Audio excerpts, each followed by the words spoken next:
our fellow Toastmasters. Our first evaluator coming up on stage is Matt Milan. Matt, come on up. Come on, Matthew! Thank you. Zach, that was fantastic. For your second speech ever, you crushed that. First of all, you just like hem and haw. You got up here, you like jumped straight in. It's like a needle in someone's arm. I'm like, what is going on here? So now we're like hooked on your story and who you are. Then you took that story, you like drive this whole like journey from that to like your truths. Well, I love what you do too. You like reel us in. So you'd have some like humor, all right, and then have some like truth after that humor. So for example, you said to us, not like your first surgery, and then you followed that with like a quote from you about how it's not how you make people, or what you say, it's how you make them feel in that way. I love too how you like anchored all like your thoughts.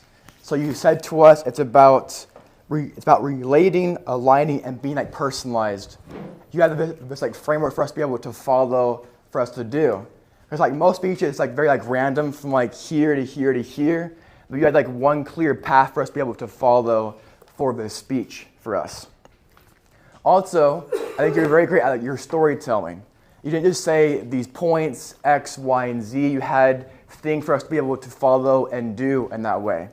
So for all like your points, you had like a story for that. So for example, your bus story, swing dancing, and then we're able to then feel what you're feeling. Because I think your strength is being real with people. You're very like personal with what you were going through and feeling. For the bus, you didn't feel comfortable with like some stranger, you didn't know them, but you took that chance and you got to know them that way. So we were able to then like put ourselves in your shoes and then go from that point. Then for swing dancing, you don't love dancing, but you got up there, you showed up, and then you're here for the whole dancing.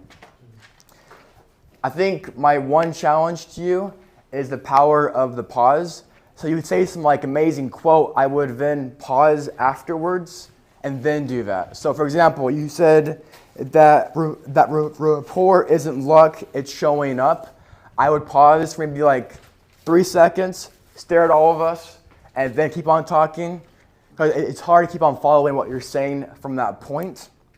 And then last thing for you to try and do was move a little bit more for the stage. You were kind of like here for most of your things, so I would move around from like side to side. Yeah, great job though, fantastic. Thank you.